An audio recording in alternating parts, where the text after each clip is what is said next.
Well, there's only one way I can come down now. At 92, It's like this. Kathleen Harris says steps are supposed to be hard. This. But sidewalks aren't supposed to be steps. It's a regular obstacle course. Mrs. Harris hates uneven sidewalks, specifically the cracks, crevices, and downright cliffs that threaten her safe passage here in Oswego, New York. My patience ran out. She says sidewalks became her passion in the summer of 2004. So that's how I looked. You look beautiful. Oh, sure. Black eye.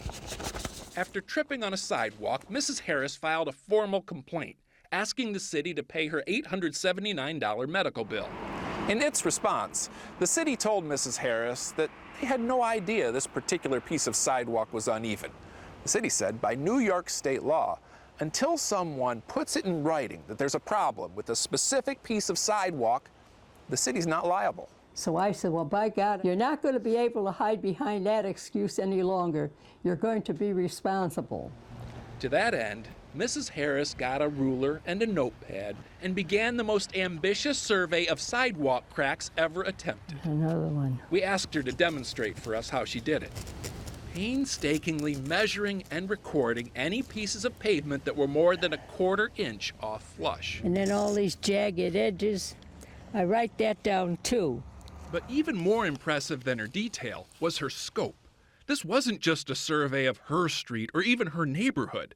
To ensure all residents of Oswego would be covered, Mrs. Harris spent the next 3 years walking nearly 100 miles of city sidewalk, documenting each and every potential tripping hazard. Thousands and thousands of them. Meet Michael Smith. Perhaps as many as tens of thousands of them. Oh my God. Michael is the Public Works Director, one of many city officials who received Mrs. Harris's final report.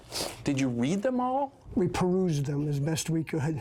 Well, that means those bastards have just thrown them away. At this week's Common Council meeting, city officials insisted they haven't thrown them away, while Mrs. Harris insisted they better not have. If anyone calls on your sidewalks now, you are responsible. You have to wonder if they all just wish she'd moved to Buffalo. But Mrs. Harris is staying. You should run for mayor. Yeah, You thought of that? yeah. Look out, Oswego. It's unclear whether her research really does make the city responsible for future falls. I wanted to talk to the Oswego city attorney about it, but Katie, she didn't return my phone calls. Well, maybe she will now. Meanwhile, go Mrs. Harris. And if she runs for mayor, she's got my vote. She'll have to clean up her language a little, though. Okay. Well, I'll campaign for her somehow.